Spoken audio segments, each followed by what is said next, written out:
نحمده ونستعينه ونستغفره ونؤمن به ونتوكل عليه ونعوذ بالله من شرور أنفسنا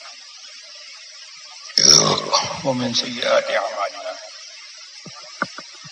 من يهد الله فلا مضل له ومن يضلله فلا هادي له نشهد أن لا إله إلا الله وحده لا شريك له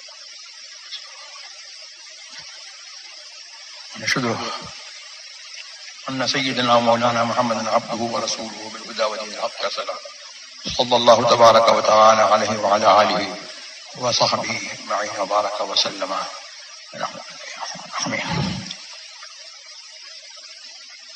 أما بعد فأعوذ بالله من الشيطان الرجيم. محمد رسول الله صدق الله مولانا العلي العظيم وبلغنا رسوله النبي الكريم الأمين المجيد ونحن على ذلك لمن الشاهدين والشاكرين الحمد لله رب العالمين. إن الله وملائكته يصلون على النبي يا أيها الذين آمنوا صلوا عليه وسلموا تسليما. اللهم صل على سيدنا مولانا محمد عبد الأبدان شفاء وقلب القلوب دواها من الأبصار وضياها وآله وصحبه وبارك وسلم. درود شریف سنائیے. اللهم صل على سيدنا مولانا محمد عبد الأبدان شفاء وقلب القلوب دواها غوث اعظم بمن بسر اسامہ مدد قبلہ دی مدد کعبہ ایماں مدد انتظار کرم تست من عین رائے خدا جویو خدا بینو خدا دا مدد. وقت بہت ہو چکا ہے اور تھوڑی سی مسافت طے کرنے کے لیے ٹریفک کے مراحل سے گزرنا پڑتا ہے اور بہت وقت لگتا ہے. تو اس لحاظ سے ہم لوگ بہت دور سے آئے ہیں اور بہت دور ہم کو جانا بھی ہے اور کل بھی کچھ مصروفیات ہیں، دوسرے دن بھی مصروفیات ہیں.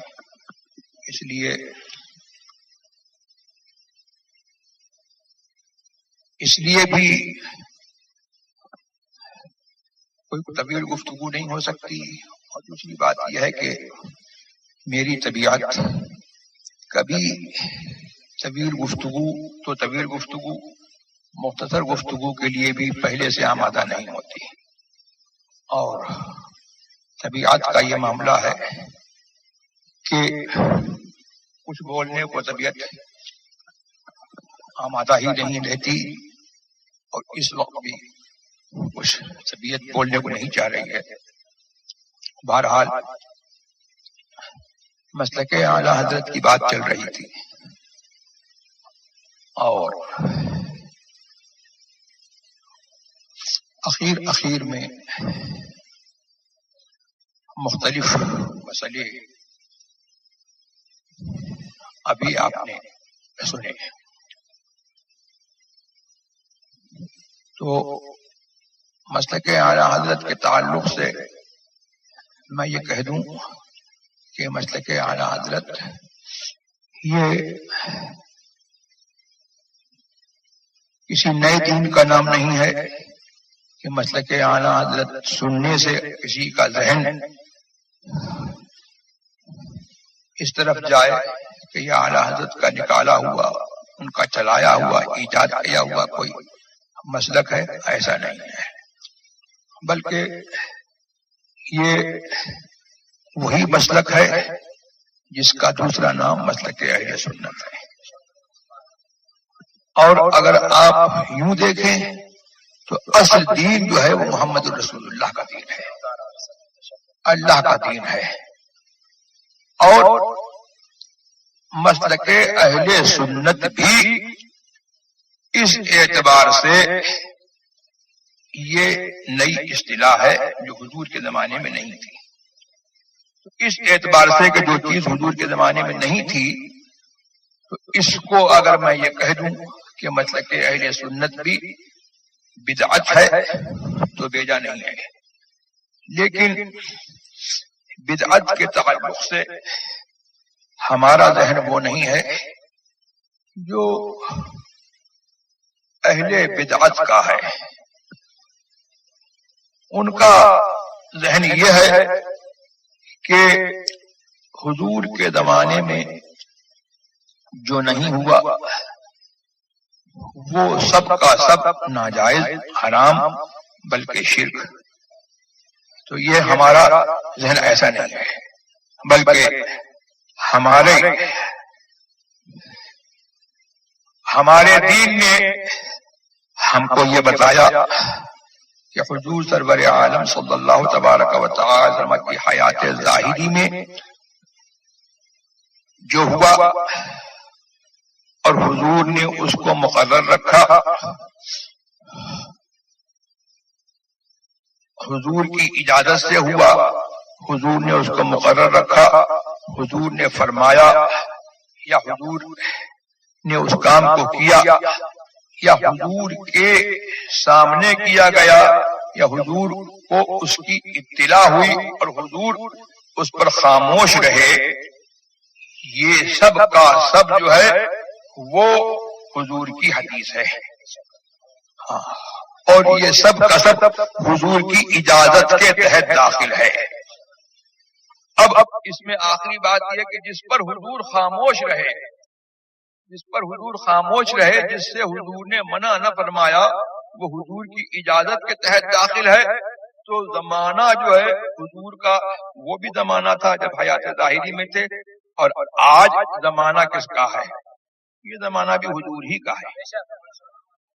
یہ زمانہ بھی جو ہے وہ حضور ہی کا ہے. یہ اوروں کا ذہن ہوگا، ان کے یہاں جو ہے وہ تقسیم ہوگی کہ وہ زمانہ حضور کا تھا، یہ زمانہ حضور کا نہیں ہے. لیکن ہم اہل سنت والجماعت کا جو ہے یہ ماننا ہے اور ہمارا ایمان ہے، ہمارے ایمان کی آواز یہ ہے کہ ہر زمانہ حضور کا، وہ زمانہ حضور کا، یہ زمانہ حضور کا، اور قیامت تک سب زمانہ حضور کا. اور حضور جو ہے کل بھی تھے، حضور آج بھی ہیں، حضور کل بھی رہیں گے. اور پھر کیسے وصف رسالت کے ساتھ جیسے تشریف فرماتے دنیا میں، ایسے ہی جو ہے وصف رسالت کے ساتھ جو ہے آج بھی جو ہے موجود ہیں، اور کل قیامت تک جو ہے اللہ کے رسول رہیں گے. اب میں بہت سمپل بول رہا ہوں. اب یہاں پر جو ہے ہمارے درمیان میں، ان کے درمیان میں جو ہے کلمہ جو ہے وہی فیصلہ کرتا ہے. اس لیے کہ ہم جس کا کلمہ پڑھتے ہیں لا الہ الا اللہ محمد الرسول اللہ، اللہ کے سوا کوئی معبود نہیں، محمد الرسول اللہ، محمد اللہ کے رسول ہیں. تو یہ کلمہ خود بتا رہا ہے کہ جیسے کل تھے زندہ آج بھی زندہ ہیں، جیسے کل رسول تھے آج بھی رسول ہیں، اور پھر جیسے جو ہے آج رسول تھے، کل رسول تھے، آج رسول ہیں، کل بھی رسول رہیں گے اور کل بھی زندہ رہیں گے. تو زندہ ہے، تو زندہ ہے واللہ، تو زندہ ہے واللہ، میری چشم عالم سے چھپ جانے والے. تو جس بات سے حضور نے منع نہیں فرمایا وہ ناجائز اور حرام نہیں ہو سکتی. اور وہ سب کا سب جو ہے وہ حضور کی حدیث کے حکم میں ہے، چاہے وہ حضور کی حیات ظاہری میں ہوا ہو. ہاں، جس کو حضور نے جو ہے مقرر رکھا، یعنی اس کو منع نہیں فرمایا، حیات ظاہری میں منع نہیں فرمایا، وہ بھی حضور کی حدیث ہے، وہ بھی حضور کی سنت ہے. اور جس کو حضور نے جو ہے آج منع نہیں فرمایا، ان کی شریعت میں، ان کے رول میں جو ہے اس پر جو ہے پروہیبیشن نہیں ہے، اس پر ممانعت نہیں ہے، وہ بھی حضور کی سنت ہے. تو مسلک اہل سنت والجماعت جو ہے یہ اس اعتبار سے کہ حضور کے زمانے میں نہیں تھا یہ بدعت ہے، لیکن اس اعتبار سے کہ حضور نے اس کہنے سے منع نہیں فرمایا یہ عین سنت کے مطابق ہے. ہاں، اور اس سے پتہ لگا کہ بدعت جو ہے اچھی بھی ہوتی ہے اور بری بھی ہوتی ہے. ہر بدعت بری نہیں ہوتی، بلکہ بدعت اچھی بھی ہوتی ہے اور بری بھی ہوتی ہے. حضور کے زمانے میں یہ بات کہ صاحب حضور کے زمانے میں جو ہوا، جو حضور کے زمانے میں نہیں ہوا وہی بدعت ہے. اس کا مطلب ہے کہ جو حضور کے زمانے میں ہوا وہ سب اچھا ہے. حضور کے زمانے میں بہت سارے برے کام ہوئے تو کیا اچھے ہو جائیں گے؟ صحابہ کے زمانے میں بہت سارے برے کام ہوئے، وہ اچھے ہو جائیں گے؟ تابعین کے زمانے میں بہت سارے برے کام ہوئے، اچھے ہو جائیں گے؟ نہیں. مدار و مدار یہ ہے کہ شریعت نے جس کام کو برا کہا وہ برا، حضور کے زمانے میں ہوا ہو یا حضور کے بعد جو ہے، حضور کے حیات ظاہری کے بعد جو ہے قیامت تک وہ کام ہو وہ برا رہے گا. اور جس سے اللہ رسول نے منع نہیں فرمایا وہ جائز ہے، اور اگر وہ کام جو ہے ایسے قواعد کے ساتھ کے تحت اور ایسے رول کے تحت داخل ہے کہ جو نیکی کے خیر کے اصول ہیں ان اصول کے تحت داخل ہے تو وہ کام اچھا ہے۔ تو یہ جو ہے مسلک اہل سنت والجماعت، یہ بھی جو ہے نئی اصطلاح، یعنی صحابہ کے زمانے میں نہیں تھی، رسول کے زمانے میں نہیں تھی، اور صحابہ کے زمانے میں نہیں تھی، لیکن اس کے بعد جب لوگوں میں بدعتیں پھیلی اور ناجائز عقیدے، غلط خیالات جو ہے لوگوں میں رائج ہوئے، تو اہل سنت والجماعت نے، سچے اسلام والوں نے جو ہے اپنی پہچان مقرر کی کہ اہل سنت والجماعت کہلائے۔ اور اہل سنت والجماعت کے دو گروہ ہوئے، ایک ابو منصور ماتریدی کے پیرو اور دوسرے گروہ کے امام حضرت ابو الحسن اشعری۔ تو ہمارے امام اہل سنت ابو منصور ماتریدی ہیں، اس اعتبار سے جو ہے ہم تمام علماء اور عوام اعلیٰ حضرت اور اعلیٰ حضرت کے متبصرین مریدین اور اعلیٰ حضرت کے مسلک پر چلنے والے، یہ سب جو ہیں ان سب کے امام جو ہیں وہ کون ہیں؟ ابو منصور ماتریدی ہیں۔ تو اب مسلک اہل سنت والجماعت، یہ جو ہے اہل حق کی پہچان اس زمانے سے مقرر ہوئی، پھر ہر زمانے میں پہچانیں ہوتی رہیں، بدلتی رہیں، یہاں تک کہ اس زمانے میں مسلک اہل سنت جو ہے اس نام سے، مسلک اعلیٰ حضرت کے نام سے جو ہے پہچانا جاتا ہے۔ جب اعلیٰ حضرت کا نام آ جاتا ہے تو اب جو ہے وہ یہ ذہن جو ہے خود جو ہے اس بات کی طرف پھرتا ہے کہ اہل سنت والجماعت وہ لوگ جو اعلیٰ حضرت عظیم البرکت فاضل بریلوی رضی اللہ تبارک تعالیٰ عنہ کی تشریحات کو اور ان کی تشریحات کو، اور جو ان کے عقائد پر جو لوگ ہیں جن کو عوام کی زبان میں جو ہے بریلوی کہا جاتا ہے، یہ اہل حق ہے۔ تو یہ اللہ کا بڑا فضل ہے کہ اعلیٰ حضرت کو اللہ تعالیٰ نے اس زمانے میں معیار حق بنایا۔ اور یہ بات ایسی نہیں ہے کہ اس بات کو جو ہے کچھ ہندوستانیوں نے جو ہے روایت دے دیا، یہ جو ہے خدا کی دین ہے، انہوں نے رسول اللہ کے دین کی خدمت کی، اللہ کے دین کی خدمت کی، تو جہاں سے دین نکلا وہاں کے علماء نے جو ہے یہ معیار بنایا۔ حضرت علامہ مغربی کہتے تھے کہ ہمارے پاس اگر کوئی شخص آتا ہے تو ہم اس سے جو ہے سوال کرتے ہیں ہندوستان سے، سألناه عن الشیخ احمد رضا، اذا جاء رجل من الهند سألناه عن الشیخ احمد رضا فإن مدحه علمنا انه من اہل السنہ وإن ذمه علمنا انه من اہل البدع۔ اگر ہندوستان سے ہمارے پاس کوئی آتا ہے تو ہم اس سے امام احمد رضا کے بارے میں پوچھتے ہیں کہ ان کے بارے میں کیا کہتے ہیں، ان کی تعریف کرتا ہے تو ہم سمجھ لیتے ہیں کہ یہ اہل حق میں سے، اہل سنت میں سے ہے، اگر ان کی برائی کرتا ہے تو ہم سمجھ لیتے ہیں کہ یہ اہل باطل میں سے ہے۔ تو بہرحال تو یہ مسلک اعلیٰ حضرت کی یہ بات ہے، تو مسلک اعلیٰ حضرت کی بات ہو رہی تھی، تو میں نے جو ہے اس وجہ سے جو ہے یہاں پر آیت کریمہ پڑھی کہ محمد الرسول اللہ، محمد اللہ کے رسول ہیں، تو یہ آیت کریمہ کا بھی جز ہے، اور جو ہے یہاں سے آیت کریمہ شروع ہوتی ہے، اور یہ ہمارے کلمے کا بھی جز ہے، لا الہ الا اللہ محمد الرسول اللہ، اللہ کے سوا کوئی معبود نہیں، محمد الرسول اللہ، محمد اللہ کے رسول ہیں صلی اللہ تعالی علیہ وسلم۔ یہ کلمہ جو ہے ہمارے ایمان کی بھی پہچان ہے، اور یہ کلمہ جو ہے ذکر میں بھی بولا جاتا ہے، ذکر میں بھی پڑھا جاتا ہے، اس کا ذکر بھی کیا جاتا ہے، اور جب کوئی آدمی جو ہے اپنے آپ کو ایز اے مسلم ڈکلیئر کرتا ہے تو یہی کلمہ پڑھتا ہے، اس سے پڑھوایا جاتا ہے لا الہ الا اللہ محمد الرسول اللہ۔ تو میں پوچھتا ہوں کہ اس میں جو ہے یہ دو پارٹ کیوں رکھے گئے ہیں؟ لا الہ الا اللہ محمد الرسول اللہ، اللہ کے سوا کوئی معبود نہیں، محمد الرسول اللہ، محمد اللہ کے رسول ہیں صلی اللہ تعالی وسلم۔ تو اس جو ہے ہم نے جب کلمے پر غور کیا تو ہم کو معلوم پڑا کہ کلمے والے کون ہیں؟ وہ وسیلے والے ہیں۔ کلمہ بتا رہا ہے ہم کو کہ جب تک محمد کا وسیلہ نہیں ہوگا ایمان نہیں ہوگا۔ محمد الرسول اللہ کہو گے جبھی تو مومن ہوگے، محمد الرسول اللہ کہو گے تو مومن ہوگے، اور خالی لا الہ الا اللہ کہو گے تو مومن ہو جاؤ گے؟ نہیں ہوگے نا۔ تو محمد الرسول اللہ جو ہے ویریفائی کر رہا ہے کہ یہ وسیلے والوں کا مسلک جو ہے وہی جو ہے وہ صحیح سچا مسلک ہے اور وہی صحیح دین ہے. تو یہ جو ہے کلمے سے ہم کو پتا لگا. اور کلمے سے ہم کو یہی پتا لگا کہ حضور کا نام جو ہے وہ شرط ایمان ہے اور حضور کا ذکر جو ہے وہ اللہ تبارک تعالیٰ کا ذکر ہے اور حضور کی تعظیم جو ہے وہ جو ہے اللہ کی تعظیم کے لیے شرط ہے. اس لیے کہ لا الہ الا اللہ, اللہ کے سوا کوئی معبود نہیں, یہ ہرگز جو ہے تنہا قبول نہیں ہے جب تک کہ محمد الرسول اللہ نہ کہا جائے.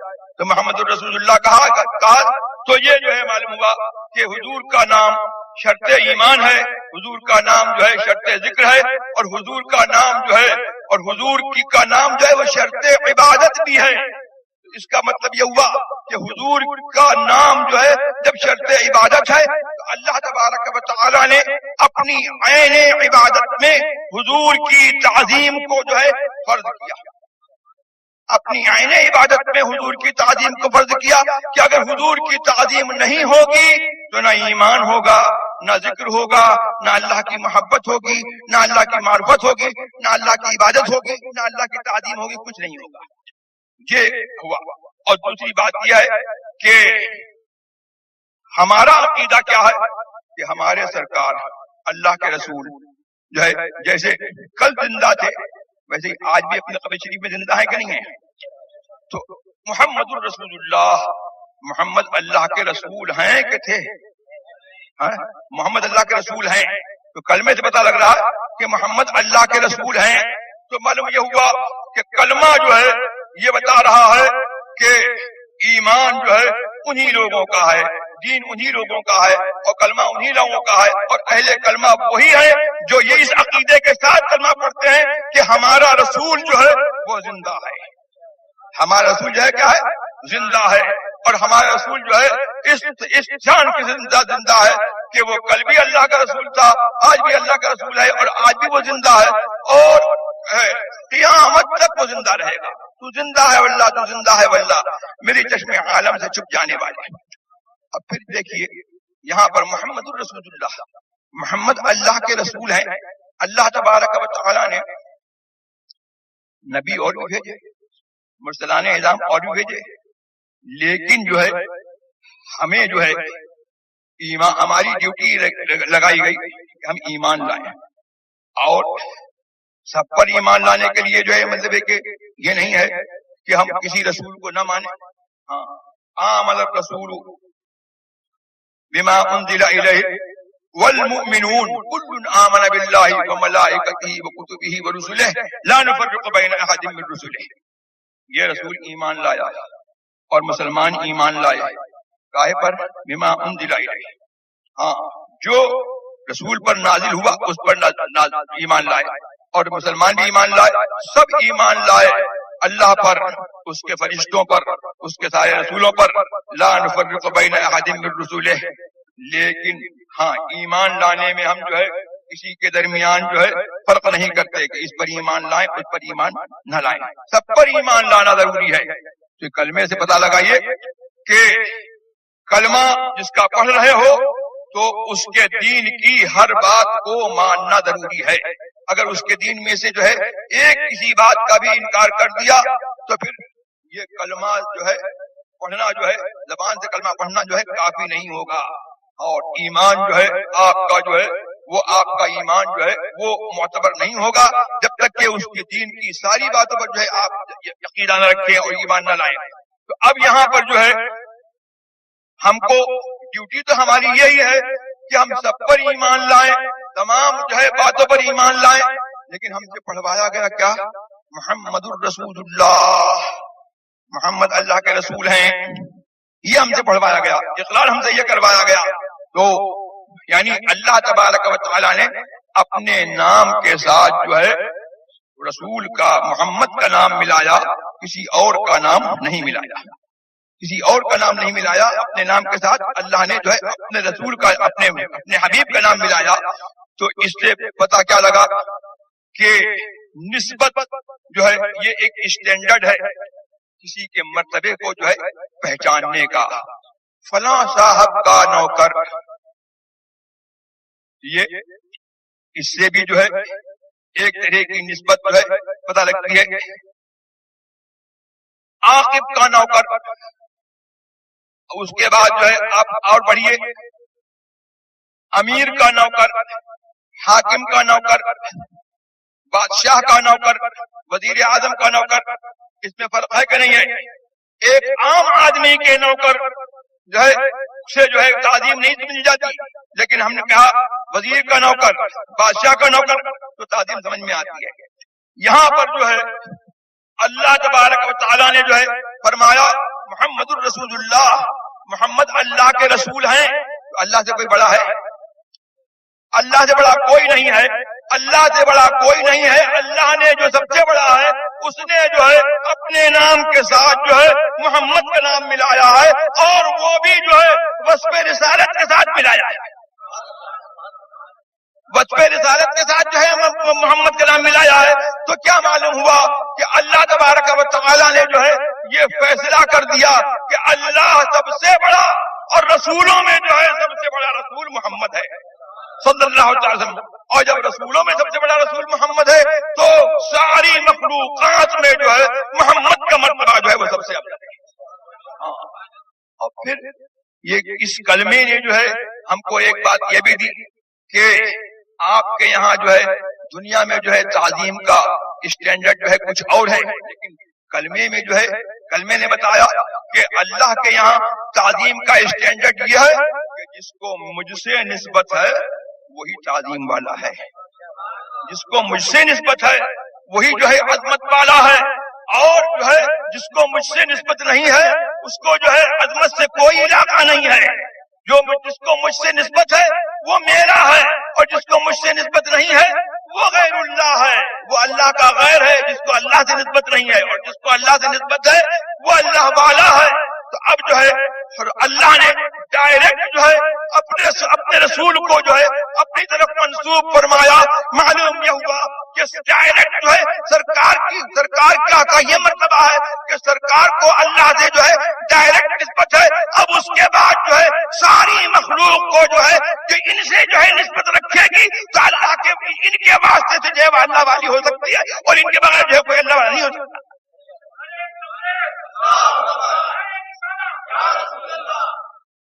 تو یہ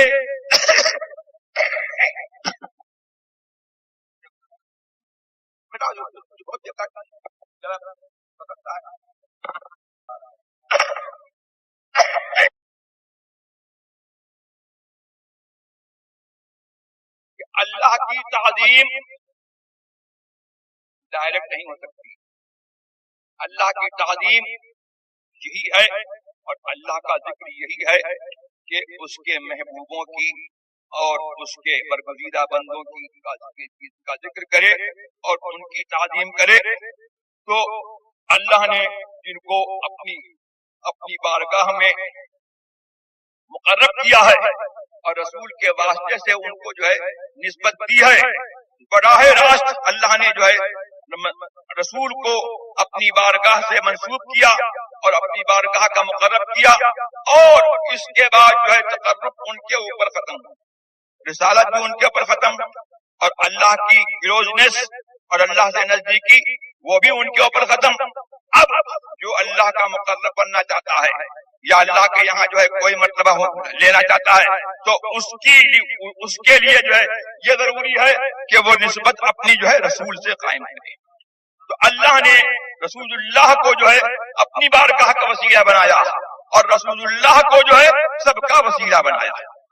تو اس طریقے سے جو ہے یہ ایک چین ہے کہ اولیاء کرام جو ہے وہ ہمارا تمہارا وسیلہ ہیں رسول کی طرف، اور رسول جو ہے وہ سب کا وسیلہ ہے اللہ کی طرف. رسول جو ہے محمد صلی اللہ علیہ وسلم یہ سب کا وسیلہ ہے، اگلوں کا وسیلہ ہے، پچھلوں کا وسیلہ ہے، نبیوں کا وسیلہ ہے، رسولوں کا وسیلہ ہے. یہ سب کا وسیلہ جو ہے اللہ کی بارگاہ میں ہے، اور یہ انبیاء و مرسلین جو ہے اپنی اپنی امتوں کا وسیلہ ہے، اور ہماری امت میں جو ہے جو اولیاء کاملین ہیں، علماء عاملین ہیں، یہ ہمارا تمہارا جو ہے وسیلہ ہے. تو مسلک اعلیٰ حضرت جو ہے یہ توسل والوں کا دین ہے، وسیلے والوں کا دین ہے، اور تعظیم والوں کا دین ہے. اور یہ جو ہے دین کس کا ہے؟ یہ دین جو ہے وہ ذکر والوں کا دین ہے. اور اللہ کا ذکر جو ہے وہ کن کو ملتا ہے؟ یہ انہیں کو ملتا ہے کہ جن کے دل میں جو ہے محبوبان خدا کی یاد ہے اور محبوبان خدا کے نیاز مند ہیں، اور جو ان کی نیاز ان کے لیے جو ہے جو ان کی تعظیم کرتے ہیں اور جو ان سے جو ہے نیاز کا جو ہے سلسلہ رکھتے ہیں، انہیں کو جو ہے اللہ کی یاد کی سعادت جو ہے ملتی ہے. اور جن کا جو ہے جو واسطہ جو ہے بزرگان دین سے نہیں ہے تو وہ زبان سے جو ہے کلمہ پڑھیں، لیکن ان کی کلمہ گوئی جو ہے وہ ان کے لیے جو ہے فائدہ مند نہیں ہے. میری جو ہے میں نے بارہا جو ہے اس حدیث کو بیان کیا. کوئی صاحب بیان کر رہے تھے کہ ان احبائی من خلقی و اولیائی من عبادی الذین یذکرون بذکری واذکر بذکری، کہ میرے خلق میں میرے پیارے اور میرے بندوں میں جو ہے میرے اولیاء وہ ہیں کہ ان کی یاد جو ہے وہ میری یاد سے وابستہ ہے اور میری یاد ان کی یاد سے وابستہ ہے. جب ان کی یاد ہوتی ہے تو میری یاد ہوتی ہے، اور جب میری یاد ہوتی ہے تو ان کی یاد ہوتی ہے. تو کلمہ جو ہے یہ اہل مسلک اعلی حضرت جو ہے وہ بالکل جو ہے جو کلمے کی تعلیم ہے وہی مسلک اعلی حضرت. اور ذکر کے بارے میں یہ میں کہہ دوں کہ ذکر تعظیم کے ساتھ، ادب کے ساتھ اور نہایت شریعت کے آداب کو ملحوظ رکھتے ہوئے یہ ہماری ذمہ داری ہے کہ ہم ذکر کو جو ہے بجا لائیں، اللہ کی یاد جو ہے کریں اور تعظیم اور ادب کے ساتھ جو ہے اللہ کی یاد کریں. اس دور پر جو ہے اللہ تبارک و تعالیٰ کی یاد کرنا جو ہے شریعت جو ہے اس کی اجازت نہیں دیتی کہ جو دور جو ہے لہو و لعب کا ہے، گانے باجے کا. اس لیے کہ میرے سرکار نے تشریف فرمایا کہ مجھے اللہ تبارک و تعالیٰ نے جو ہے حکم دیا ہے کہ میں باجوں کو میٹوں، باجوں کو مٹانے کا حکم دیا ہے. تو باجوں کو مٹانے کا مطلب کیا ہے؟ یعنی شریعت میں جو ہے باجوں کی کوئی گنجائش نہیں ہے اور لہو و لعب کی ہمارے یہاں جو ہے کوئی گنجائش نہیں ہے. نکاح کے لیے جو ہے ضرور اعلان کے طور پر، وہ بھی لہو و لعب کے طور پر نہیں بلکہ کہ نکاح ہو رہا ہے تو نکاح کے لیے جو ہے ضرور جو ہے وہ دف کی اجازت آئی کہ اعلنوا هذا النکاح واضربوا علیہ بالدفوف، اس نکاح کا اعلان کرو. اور اس کا طریقہ بتایا کہ جب نکاح ہو تو ڈھول بجاؤ، لیکن اس ڈھول میں بھی جو ہے وہ کون سے ڈھول کی اجازت تھی؟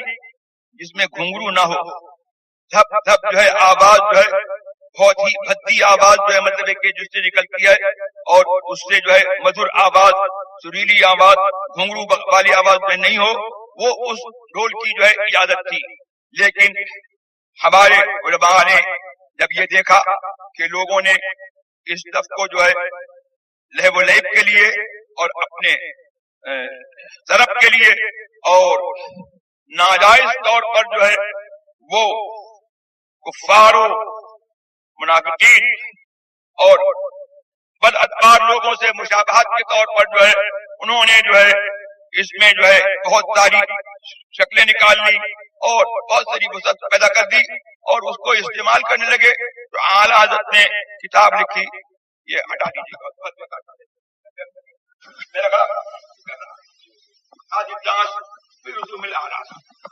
جس میں اعلیٰ نے یہ ثابت کیا کہ اب اس دف کی بھی مطلقاً اجازت نہیں ہے.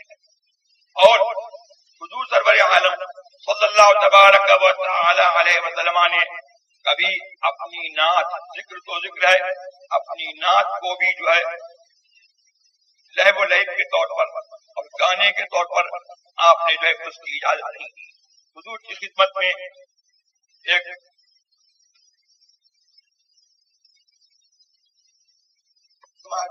کہ تم اپنی نظر پوری کرو، یہ ابتدائی اسلام کا زمانہ تھا. تو وہ کچھ جو ہے جنگ وغیرہ کے جو اشعار تھے وہ جو ہے پڑھنے لگی.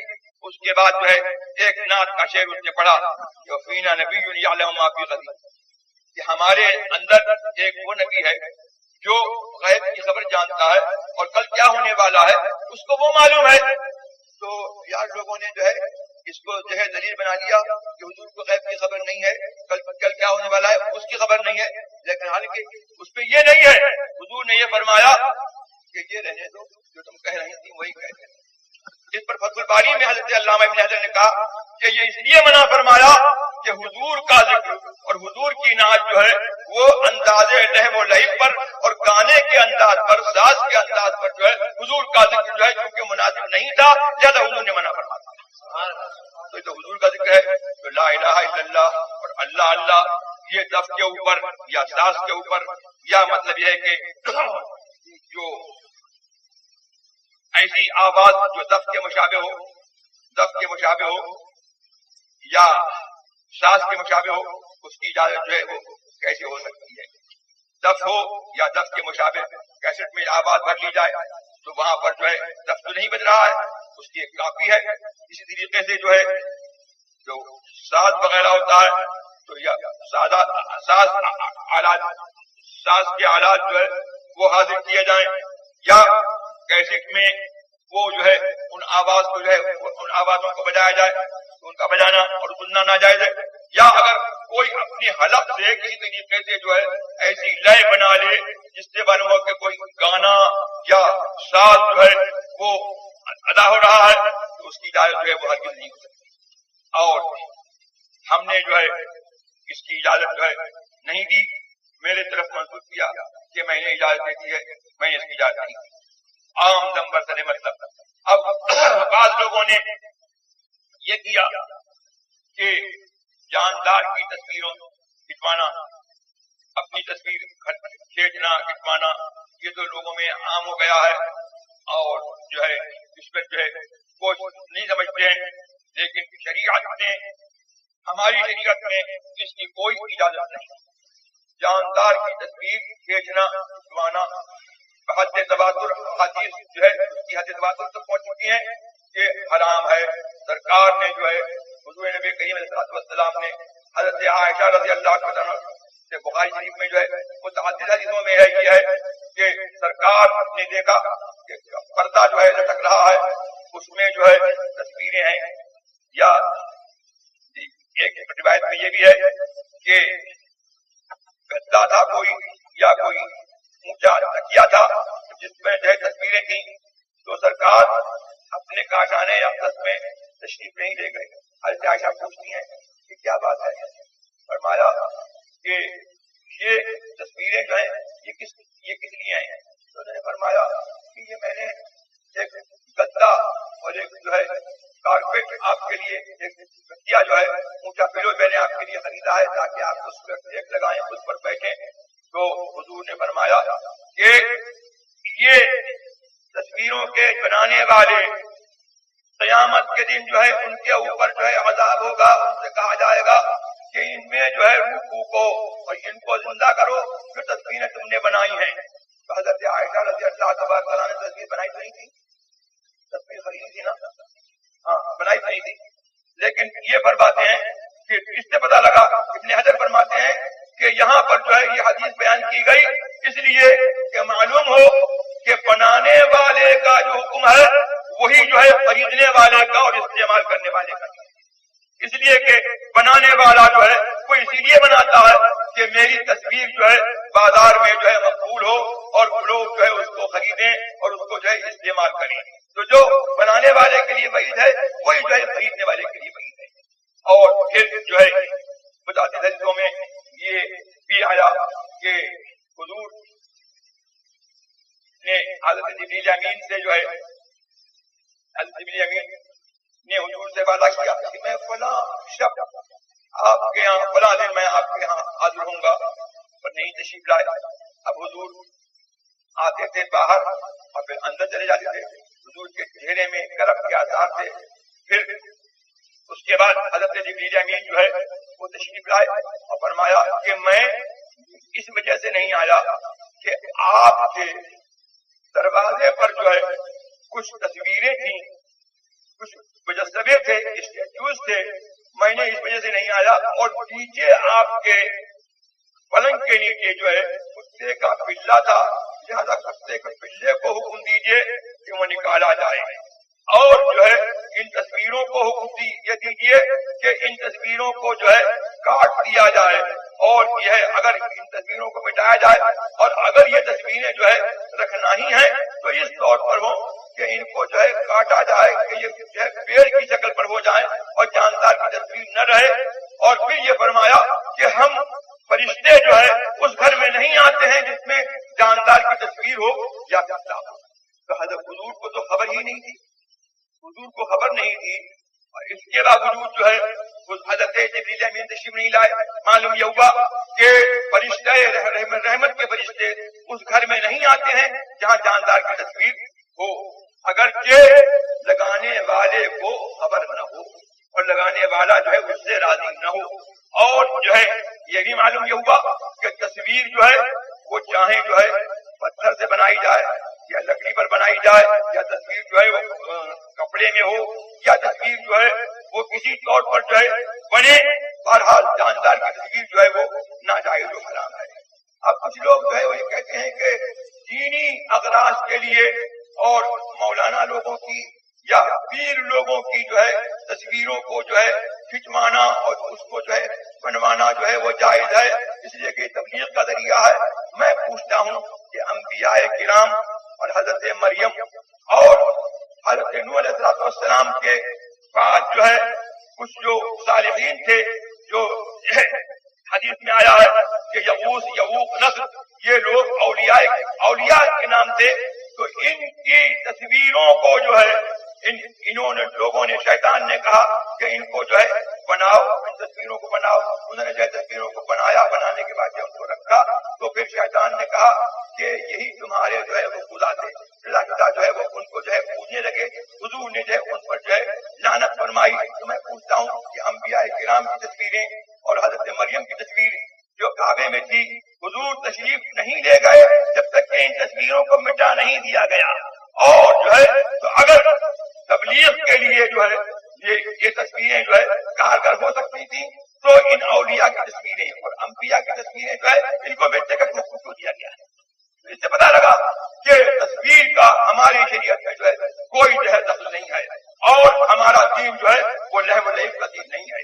ہمارا دین جو ہے وہ جو ہے اس کو لہو و لعب بنانا اور کھیل تماشا بنانا جو ہے وہ جائز نہیں ہے۔ زیادہ جو ہے جن صاحب نے جو ہے اس سلسلے میں جو ہے ابھی ذکر کیا، میں ان کو مبارکباد دیتا ہوں، اور ہمارا الحمدللہ یہی مسلک ہے۔ ہمارا معاملہ یہ ہے کہ ہمارا عمل جو ہے اگر شریعت کے خلاف ہے تو ہم جو ہے یہی کہیں گے کہ یہ ہمارا عمل ہے، لیکن ہم اپنا فتویٰ جو ہے اپنے عمل کی وجہ سے نہیں بدلیں گے، اپنا فتویٰ اپنے عمل کی وجہ سے نہیں بدلیں گے۔ اب دنیا کا معاملہ یہ ہو گیا کہ فتوے جو ہے وہ جو ہے عمل کے مطابق کیا جا رہے ہیں، لیکن جو ہے شریعت جو ہے اس بات کی متقاضی ہے کہ اپنے عمل کو شریعت کے مطابق بناؤ، اور اگر کسی وجہ سے جو ہے آپ مجبور ہیں یا شامت اعمال سے جو ہے آپ جو ہے اس حکم پر عمل نہیں کر سکتے، تو کم سے کم جو ہے یہ ادنا درجہ ایمان ہے۔ اس کے علاوہ جو درجہ اس کے بعد درجہ ایمان نہیں ہے کہ حرام کو حرام جانو۔ اللہ تبارک و تعالی ہمیں اور آپ کو سب کو اہل سنت جماعت کے مسلک پر قائم رکھے، اور جو ہے شریعت کے اصول پر اور شریعت کے قواعد پر چلنے کی